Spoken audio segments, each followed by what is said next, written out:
This is Baileywiki. I've got Zephyr here with me, and we're joined again by Vox. We've got another episode in just this transition journey from Roll20 to Foundry. This time, we're going to walk you through how to actually get more content, specifically making like scenes that you can now start to prepare for for your adventure. And we got a bunch of different things to show you today. We're also actually going to start, by the way, with some Q&A. We are paying attention to all the comments you guys are leaving, whether it's on Reddit or on YouTube, about things you want us to cover or questions. We're going to try to cover off some of those today also. Does that sound good to you guys? Sounds great. Yeah, let's do it. Awesome. All right. So first question. Let's see. Can you drag loose images onto Foundry? Great question. You actually, I don't think you can do this with Core Foundry, right, Zephyr? Yeah, that's correct. You can't do that with native Foundry. That said, there is the drag upload module, which will give you kind of the same functionality that Roll20 has, where you can just pull from like your desktop or wherever your image for a character or tile, etc. Yeah, now I'm going to argue, like, not only is that easy and everyone should use drag upload, the general tile picker tool is fine. I'm going to argue that there's a module called Moulinette that is the best possible experience you can have as a GM for like having all of your content at your fingertips inside of Foundry and being able to just like search it like super fast, drag in different kinds of content, even like really crazy stuff like prefabs and things like that. So we might get to show you guys some of that today, but that does exist. There's definitely an elevated experience, Vox, to what you might be used to using on the Roll20 side. Next up, what's the best mapping software for use with Foundry? Well, Zephyr and I are partial to Dungeon Draft. We do all of our maps in Dungeon Draft because it's so accessible and easy for other people to use. It's got a ton of artwork that can get you outside of like the core Dungeon Draft art and into really, really beautiful stuff, right? And we link to a lot of that, and we use a lot of that and do tutorials on it as well. But it's not the only software that you can use. One of the benefits to Dungeon Draft is it uses the universal VTT format, but there's other ones that do it as well, including Dungeon Alchemist, which I've been playing with a lot lately. It's pretty awesome. It's AI driven. You can make basically 3D maps that you export then into 2D, and it does support the universal VTT format. So I might even start producing some things and showing you guys how to use that. It's such a cool program, but there's also other platforms that generate UVTT. Not that you need that, it just helps make some of the walling a little bit easier. You do want a platform, whatever you're going to choose, that can do transparent backgrounds and let you export things as tiles as well. Ideally, that's another reason you might want to use Dungeon Draft, because in Foundry, you can build in 3 dimensions and you can throw tiles down and things like that. And so you want to be able to create tiles, not just whole maps sometimes. And we'll show you some of that today as well. Let's see, next question. How can you handle theater of the mind? Well, I think, Zephyr, we're going to be trying to touch on some of that today, right? Yeah, absolutely. It's really easy to set up in Foundry, but I can definitely understand why people think that because Foundry is so good at doing battle maps, that's all Foundry has to offer, and that's definitely not the case. Yeah, and for the record, and I surprise people with this all the time, most of my game, of all the games I play, and I'm a DM, like most of my games are theater of the mind. And it's usually just a few visuals. But when I get to battle maps or I want something to explore and really impress my players, I always have something really extremely cool for them. But it's really all about theater of the mind. That's what this game really is at its core. So we'll show you guys how to do some things there. We'll do some basic stuff today, and then we'll do some more advanced stuff when we get into effects here in maybe the next episode. There was another question that was really important. Can you move content from Roll20 to Foundry VTT? So we're not lawyers, and we are not going to tell you what Roll20's terms of use are. I've heard all sorts of varying information on what's allowed and what's not. It's not actually a technical problem. Like, there are modules. There's a module from Kakaroto that supports taking like a backed up Roll20 world and then, porting that type of data can actually be ported into Foundry. We can link to that, but it's up to you to figure out what and ask around what terms of use allow you to actually do. But yeah, it's not a technical problem. It's really more, um, terms of use problem, I think. But again, we're not going to try to comment on that today. You guys have to figure that out. The next one, also an important question. So using hosting services, uh, we talked last time to Vox about how he can just self-host, and he's got a great internet connection at home, and that's perfectly great to start with. But we did want to just have a little bit of discussion around hosting services, right? Like the Forge, for example, or if you want to host through your own AWS or Oracle world, which is what we do in our development world. I thought it'd be worth just having a quick conversation about that. Zephyr, why would someone want to host? Yeah, absolutely. So there's a variety of different reasons why you might want that. We touched on, I think, maybe some of the more obvious things in our first session here with Fox about the demands on your internet connection or the quality of your computer setup for being able to host the server and everything. But there's also a good point that people brought up in the comments on that first episode that, if you want your players to be able to come into your server and do level ups between sessions or anything like that where they have some kind of interaction with the server while you're not there, then having a host service, or whether that's, the Forge or Molten or a cloud computing service like AWS or Oracle, that can be really valuable, particularly if you're letting your players do a lot more of their own automation on automating their effects and stuff, and they need to be able to test things. Well, just to make it a little bit messier, though, I believe it's still the case as of today, and it's August 2022. Even the Forge does not allow you to leave your server on all the time. I think because it's a shared hosting environment. So you may not get that benefit from the Forge. Forge people, please correct us in the comments if that's wrong. But for those who want to self-host on their own AWS or Oracle instance, that is in fact a benefit that you can get. That feel accurate, Zephyr? Yeah, absolutely. And you probably don't really need to be having it run all of the time, right? But when you use those hosting services, you have a little bit more control over okay, here's a very easy, non-intensive way on my computer to have it open for a bit. Now, obviously, if you have a strong enough computer that you don't mind running your Foundry instance on it significantly more frequently than just when you're playing, you can do that self-hosted as well. Yeah. So the last question before we get into it, can you create game templates? It was a great question somebody asked, or easily repeatable aspects of the world, right? So that you can, you don't have to go through the whole setup thing the next time that you do, especially if you're like a professional DM or you want to do this again with another group. So Zephyr, what would you say to that? This is a bit of a yes and no answer here. So you could easily develop a module that you're just going to use for your own purposes, that you can store all of your different data in so that you have just something that every time you create a new world, you just activate your own personal module and bring in that content. That's a really easy way to do it. You can do it a little more manually with copying and pasting things between that world. Or, after doing some research into the DnD Beyond Adventure Importer, which we can see that actually Vox went ahead and used that adventure importer. If you're using pre-written modules, it is very easy to get up off the ground very quickly with those setups. So you don't necessarily have to have, your template Rime of the Frostmaiden world if you're going to be running multiple Rime of the Frostmaiden campaigns. You can just import that adventure. And it's pretty slick. You guys will see it today. It's pretty nice. So Vox, first of all, way to come through with the landing page. We asked you last time to dress it up. That looks good. I'm already excited. The intrigue is established.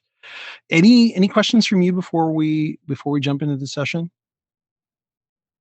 No, not really. I mean, I have felt like I've gone down a little bit of a rabbit hole. There's a lot to it, and it is very exciting to me to be able to do all of the things that I want to do.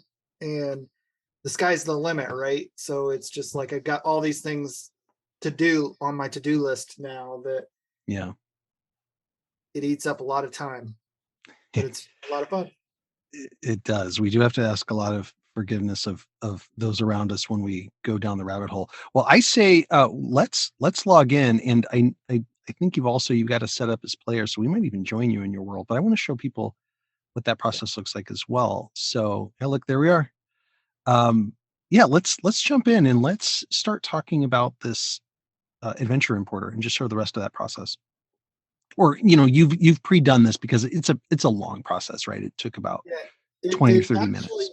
Yeah. Configuring it and getting it going is a little bit longer. There is some external things that I had to do to get it to work, but it was super slick. The longest portion that it takes is when it's actually pulling the data into 2 different locations. Yeah. But yeah, I was pretty happy with it. Why don't you tell us what was involved, and show us what we need to know. So the first thing that I think we did in one of the previous episodes was we went and actually got the Rime of the Frostmaiden content from DnD Beyond. Yeah. And we also went through and used the DDB muncher here to kind of pre-configure some of our imports. Right. We pulled in a large amount of the spells, items, and monsters individually before I did the adventures. I did find some interesting information out there that you do want to do these in a specific order. So do spells, items, and then monsters. Great. But when it came to really pulling in the adventure from the content that you have on D&D Beyond, this guide here for getting started was very helpful. If you just click that, it pulls up a very easy walkthrough of how to get this set up with your cookie like we went through last time. Yeah. And then a little bit later on how to use this. So there's also, you need 2 components to do this. The DDB importer in Foundry, which we have previously installed. You saw us munch some things. And then this adventure muncher to generate the import that the DDB importer pulls. And on their website, they had a nice kind of organizational setup of all of the installers for Linux, Mac, and Win. And so what I did was I just came and I downloaded this Winx 64 by clicking on it, and it downloads here, and then you can install it just like normal. And what that brings up is once it's all installed and ready to go, it brings up this guy right here. And this is what I use to pull my content in from D&D Beyond. So in his instructions, the first thing we need to do is generate this adventure muncher config file just by clicking on it. What I did was I just saved it directly to my desktop here for easy location. You can see it right there. Yep. Do you know what this file contains? Like what information it's got? I have no idea.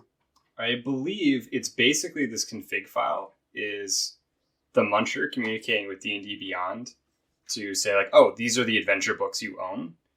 And then it's using that particular, maybe not, and it's using that particular information for that actual importer. Yeah, if so I'm I think completely wrong, we'll just axe it. We'll just axe this part. I think what it's doing is it's actually going out and finding all of these parameters within Foundry of what I have currently set up, so that when it looks, it knows what to pull and where to map it. Okay. Because what I have to do is I had to load this config file here, and I just navigated to that exact same file that I created. And then by default, this is not set. So I had to go create this folder. Okay. So what I did was I just went down just like normal to my, I think before we did it, to my E drive. I just put it in the same folder. I just said DDB output location.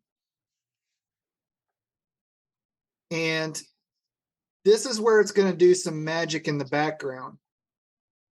But basically what it's done is it will go out and it will look at through the configuration of the module that I have linked to my DnD Beyond account. It goes out and it says, hey, through that cookie, these are what I have. Right. So I just selected Frost of the Rime of the Frost Maiden. And then by default, journals and tables is not selected. So I wanted everything. And I'm not 100% sure what all this does, but I know that in previous versions, you don't want to have this clicked if you're like before this version, which everybody should upgrade. Right. I wanted everything, so I just clicked that and I hit generate. By the way, as of when people are watching this, Foundry's on version 9. It's about to transition to version 10. So anyone just getting the platform today should be clear of that, on the right side of that requirement. Yep. Once I had all of this set and pointed to the right content, I hit generate. What it's going to do is it's going to generate this file in this location. And this process took about 10 to 15 minutes to grab all of the information from DnD Beyond from that adventure and store it in this location. Yeah. And so when we get this location here, this is the file that it created. And it's not too big. It just took it a while for whatever reason. Yeah. What I did then was that you can come back to Foundry at this point, and you're ready to import the generated adventure. And when you click on import generated adventure, you just have to find that file. So if we go to Foundry output location and grab that guy, this is where it pulls all of the Foundry data for all of the monsters, the spells, the items, the maps, the journal entries and everything, and pulls it into Foundry. Great. This took about another 10 to 15 minutes as it created all this stuff. It actually goes through and looks to see what's in the adventure that is missing from your spells, items, and monsters and fills the gaps, which was fantastic. Wonderful. So once that was all done, and you get a progress bar here that tells you it's successful and everything on both these interfaces. So when it's done creating this file, you get, hey, successful. And when this is done, it'll say it's done. I did have a bunch of messages pop up that everything was imported fine. I just refreshed my instance and it basically went through all of them and cleared it up. That way I didn't have to sit there through 100 different spells, items, and monsters telling me it pulled it in properly. Yeah. Because we had the generate actors and tokens and the journals and tables observable by all players, what that did was it created over here this folder for all of my content. So when I reloaded, all this was now here. And so these are all of the scenes organized as the content shows it on DnD Beyond. So all the 10 towns, the chapter 1, chapter 2, places of interest, the Sunblight chapter. Chapter 4 doesn't have any location. It's all about the 10 towns. So there is no chapter 4, so it jumps to 5. But all of this was just pulled in automatically in terms of scenes. It also did some linking, I think. That's great. Now, what I think would be good practice as you're looking at this content is, and Zephyr, correct me if I'm wrong here, but creating some compendiums and tucking some of this away that isn't going to be needed right away. Yeah, that's a really important facet to keeping your Foundry world running smoothly. Is the more stuff you have in your scenes and actors directories, the more stuff that's getting loaded all the time. So with the chapter 7 stuff, you might want to tuck that into a compendium by exporting that out. Let's show them really quick how to do that. Go to your compendium tab up above. So there you go. And let's create a new, I assume it didn't create compendiums for you, the DDB importer. Yeah, let's maybe search for that. Well, there's like importers that it pulled into. So if we come in and look at like where's Well, go to scenes, go to DDB, look for the scenes compendium. You might have to, yeah. Okay, yeah, so there isn't one, right? Yeah, there's not one. So let's create a new one here under, so you can clear that filter, yeah, that DDB that you typed, and go down to your, oh, don't have one, let's make one. So go ahead and create a folder up above and call it scenes.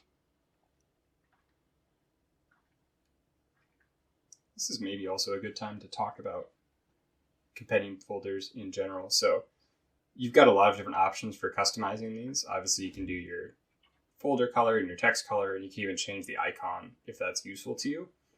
Then you can see there's assigned. Anything that doesn't have that tick mark next to it is something that is not assigned to that particular folder. And if you scroll all the way down, there's an unassigned section, and that's all grayed out, and that's stuff that doesn't have a compendium, and that's what you're going to, or doesn't have a compendium folder rather, and that's what you're going to find in the default. What's really slick about this is if you scroll up back to the top, there is the search bar, and so you can just search scene, and that will bring up every scene type of compendium you already have, and you can tick mark next to all of them. And now I'll put them all into the scenes folder for you. This is a function of compendium folders. It's a module that we installed last time, just so everyone's clear. And now you've got everything where you need it. So now what you want to do is create a new compendium here under scenes. So you see those little icons next to scenes. Oh, sorry. Yeah, you're doing it one way. We can certainly do it that way, but there's two little icons there. One of them, try clicking that one. Yeah, it should be the book. We'll make a new compendium within there you the folder. Go. Yep. And so give it a name like Icewind Dale, since that's the adventure that these are all going to go to. And it's like, now compendiums care what's in it. So a compendium can be an actor compendium, it can be a scene compendium, but it has to be one of those types. So in this case, we want to make it a scene compendium. And what we're doing is we're just building, sorry, pardon the pun, but an icebox that you can put all this content in so that it doesn't have to load every time you load your world. So now open up that compendium that you just made. And you can just leave it open there. And now go back, while that's open, go back to your scene tab. And now what I want you to do is right click your Icewind Dale, the very topmost folder. And you see where it says export folder structure down towards the bottom? Click that. And now you're going to put it in the destination pack, which is Icewind Dale. This one is not a locked pack, so it's going to show up in that list. And go ahead and just... Actually, one of the key things about exporting to compendiums is that when you re-import, stuff doesn't necessarily have the same document ID. The Adventure Importer is really great about linking everything for you. So this is one of those rare instances where I would actually really recommend the Keep Document IDs option. So that means when we put it into the compendium, it's going to have the same document ID as it does right now. And when we bring it out, it's going to maintain that. So we're hopefully not going to break links within our journals and other aspects. Great advice. So now if you export that, it'll take a bit and it will take all those scenes and it'll put them into this compendium for you. Is it important to stay on this while this is doing this? Or can you navigate away? I don't think so. I think you can navigate away. So I guess okay. Done, it tells you it's done. Perfect. So now click on that folder there and open it up. And you can see the same folder structure goes through. That's what Compendium Folders does for you as well, as it maintains all this organization for you. It's really, really nice. And if you need to pull anything out, you can either pull out the whole folder that it's in, or you can just right-click a particular scene and import it. You see that little that icon to the right that has a little up arrow? That will let you import that folder and all of its contents, for example, into your world. Make sense? And so now you can go and delete the folders that you don't need in your sidebar, and that will help just maintain a good performance. You can certainly do that, later if you want to, but that's how you clean this up. You can do the same exact process for actors and items if you have a lot of those. So if we delete this and then later on I want to pull it in, all I got to do is download. And then click the keep ID. Right, Zephyr? Yep, exactly, because then we should hopefully maintain all of our different connections there.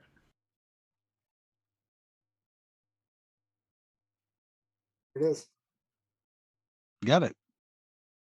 And it's sitting outside of that folder. You can just drag it up into the topmost folder, and it should place it. There you go. Ordered. You got it. Okay, so thanks for that little detour. But for everyone who hasn't seen this, I mean, feel free, Vox, to show us, just some of the other tabs that populated with things that we might like to know. I assume you've got actors and journals. Yep. So not only in the scenes, what it did was it pulled in and organized them all nicely with all of the actors, which consist of like the creatures and some of the NPCs. Some of the icons are kind of generic for commoners and cultists and things like that. So there are a few of these icons and images that are very similar. Yep. But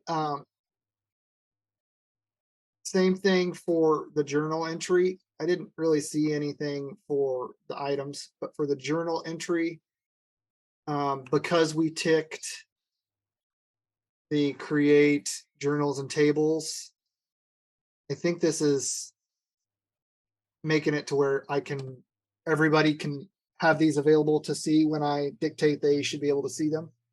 Yeah, I think what it does is that tick box is configuring the default permissions. So if you right-click and edit that folder, or no, sorry, not the folder itself, actually, because that's not going to show you.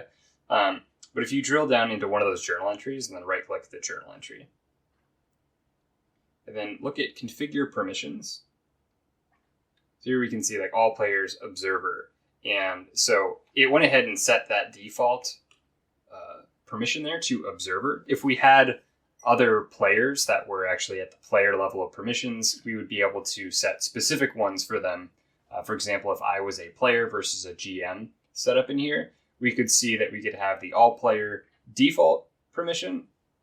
And then you could set a specific permission for me if I was supposed to be the observer or have no way to look at it. So this was going through and making it all observer permissions versus no permission for non-GMs.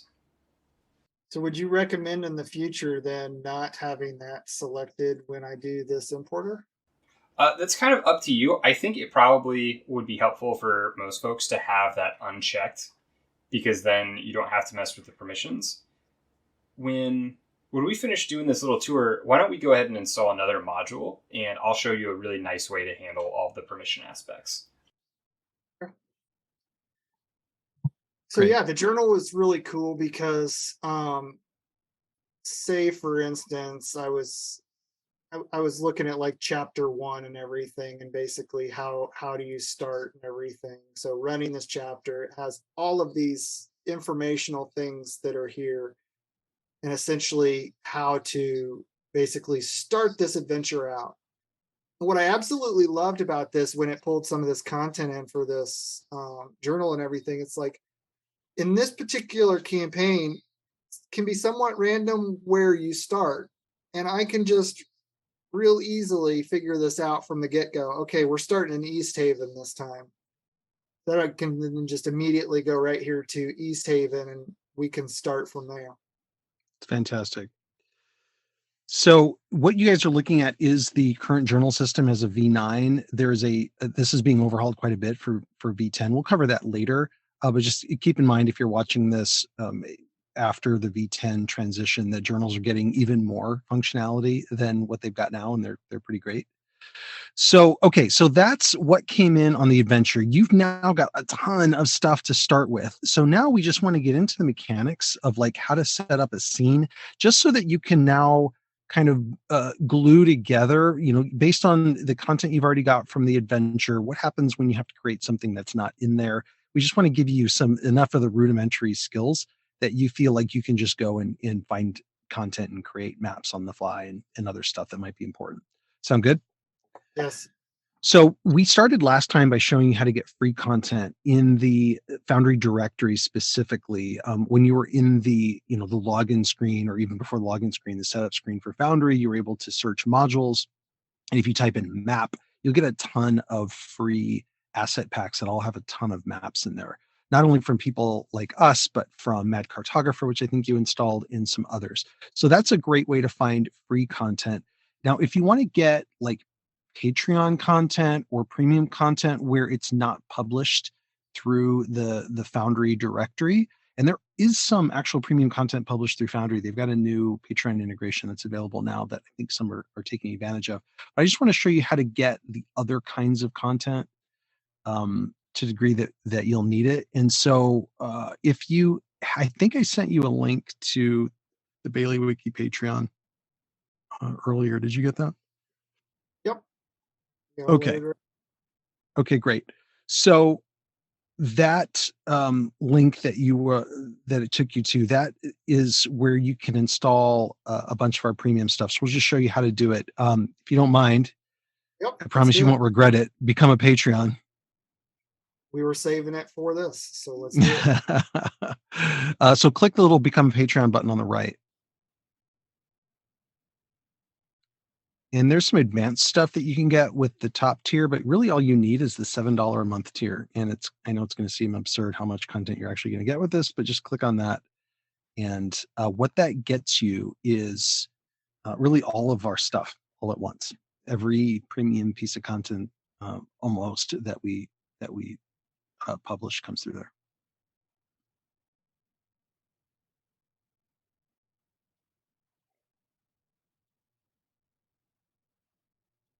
So this makes it really easy where you can always leave if you want to, come back, things like that. Makes it really easy to move in and out.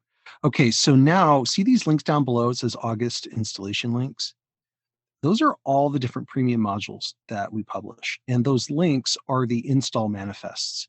So those are the links that you would grab, copy, and then paste into the module installation screen. So go ahead and grab the Towns one that you're hovering over right now and just copy that.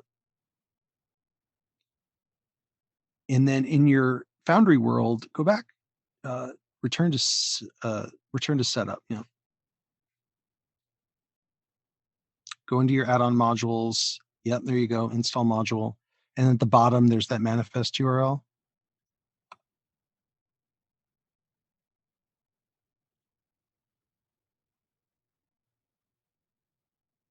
Now, this is the largest module that we publish, so there's it's pretty huge. This is sort of a dependency for all the others. They all pull from tiles and other things that this module has. So this will just take a second. I have found that you get very used to this very quickly. It may seem a little overwhelming, but it's set up in a manner that I was able to quickly figure out where to navigate. Yeah. My biggest thing is that there's so much from some of the tools and everything, remembering where I found how to do something. Like when I was doing walls, it was like, okay, which one is this? Okay, then I forgot and I had to go look. But you catch on pretty quick. I'm getting to the point where I can pretty much get through this and find what I need in a matter of seconds. Great. There's one other module you should install that for right now, and you can install the other ones later, but go back to the Patreon page and just grab the premium module link. That should be down below. It's under nuts and bolts. Oh, you just passed it. Sorry. It's under fixed and updated content. So nuts and bolts is a module that kind of powers a bunch of things for our modules. Certainly can install that. It's really small. It's actually free. Anyone can install that module. But the premium one is right underneath it. It says premium version 0.3.4. That's the one you want. Nuts and bolts should also automatically install for you. Oh, good. Good point. Yeah, it should be specified as a dependency, and because it's a public link and everything, it should automatically download and install for you. There you go. I configured something right in that module script. Okay, so that's for anyone who needs to go outside of the directory. That's generally how you get content like that. Now, there's one other thing that I want to show you guys, and I'll jump over to my screen just to give you an idea of what this looks like. Sound good? Yeah, sounds great. All right, give me a second here. So this is just a scene here, one from our premium modules, but there's this module called Moulinette, and I mentioned it before. If I go into my manage modules screen here, and I type in Moulinette, you can see I have Moulinette core, and then I've got a couple of these sort of sister children modules for it. And it introduces this little icon right here. And when I click it, it gives me the opportunity to connect my Patreon. I don't have to do that. But what it does is it gives you this really, really amazing interface directly inside Foundry. This doesn't look like a lot right now, but what this is all of my local information. So if I have like huge libraries of files from, Forgotten Adventures and Tom Kartos and others that I paid for that I've got in other systems, I can put all of that into my Foundry world, and Moulinette will index all of that, and it'll index it really fast and make it all searchable, and it makes it so I can actually see all of it and be able to find stuff. But it's not just the things that I have bought. Like, it also goes with anything that I have a Patreon to. So for example, like obviously I'm my own Patreon, and I'm on scenes, and now I'm looking at like all of the scenes that you can get from Baileywiki, and you can just really quickly type stuff in, like I want to find a church. And it'll give me all of the church scenes, right, that are available here. But let's say I want to look in, like I'm a Tom Kartos patron. He's got 1,400, almost 1,500 scenes in here. So I say, I want to see if Tom's got a church. Well, he's got tons of really good church scenes, right? And so this just makes it, and of course you can look at like all of your creators, and this can also include everything that you've done locally.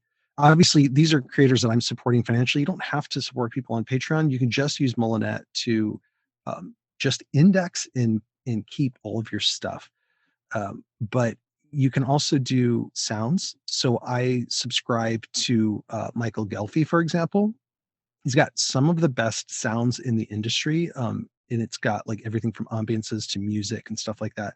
But I've got like, I don't know how many gigs of content this is just from Michael, but I've got it in my fingertips inside Foundry, where I don't have to do anything but just find it and then drag it onto the map, and I'm good to go. So I like highly recommend this. Right here, I'm going to look for swords across 90,000 assets, and I'm going to get all kinds of stuff that gives me a hit on swords. So if you guys are not using Moulinette and you're still looking for stuff, in your tile picker and stuff, I mean, there's nothing easier than this. So I'm going to drop this as a tile. This downloaded from the cloud. Of course, if it was local, it would just download it locally. You can say like, what dimensions do you want to drop it at? You can even make it. I don't know if I have it in this world. Let's see if I have my glow attached. Oh yeah, look. So you see this sword is now glowing. Oh, that's awesome. Right? So I can give it a drop shadow. I can do all sorts of crazy stuff. And I can do that with tokens that I drop. So let's say I wanted to drop this individual as a token. It'll create an actor, prompt me to create an actor for it. And that happened to assign it to Bugbear because that's what I had in the world. But it's really, really nice as far as being able to find your stuff and put it down really quickly. And it's just a drag and drop interface, but it even works with prefabs.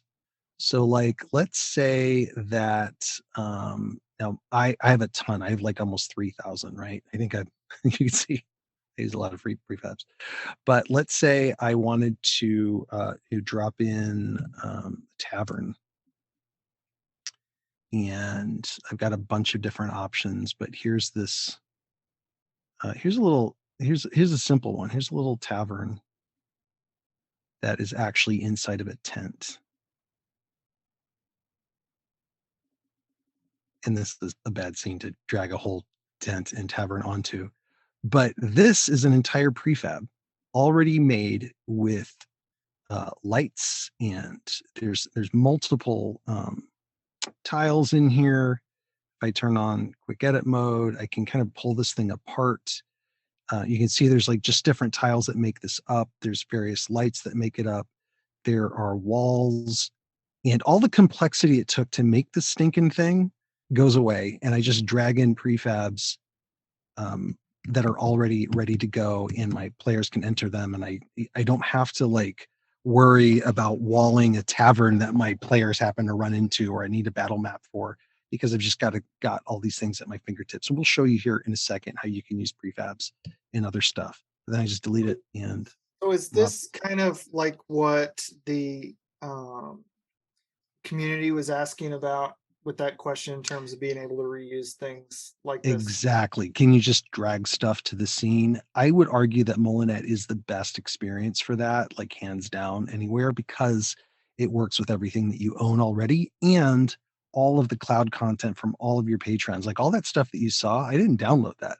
It's just on the cloud. It just downloaded it on demand. So I don't even have to take up any of my space. It's crazy and I love it. It's my favorite thing as far as like when I'm building scenes. Moulinette's really the place that I start. So it does a whole bunch of other stuff we didn't get into, but that is something that I do recommend everybody get their hands on, again, because it's free to start, and then you can just kind of pay for stuff as you need it. Hey everyone, this is Zephyr. We decided to break this session with Fox into 2 parts. This first part obviously covered a lot about content importing and installing premium modules with direct links. In the next part, we actually go through the mechanics of creating a new scene, both a battle map and a theater of the mind scene. So stay tuned for that. In the comments, let us know what other questions you still have and what else we should be covering with Fox over these next few sessions. Once again, this has been Zephyr for the Baileywiki channel. If you enjoyed this video, subscribe to keep up with all of our latest content, and consider becoming a patron. Not only do you support the channel, but you'll also gain access to every modular system and scene that we've ever made for FoundryVTT. Thank you so much for watching, happy gaming, and have a good one.